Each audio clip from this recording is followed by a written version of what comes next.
Your call has been forwarded to an automatic voice message system. Your call has been forwarded to an automatic voice message system.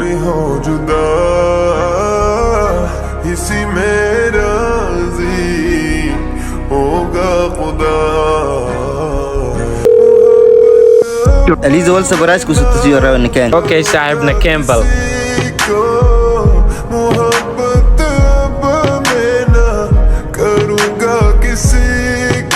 Saab sa baraas ka wakay.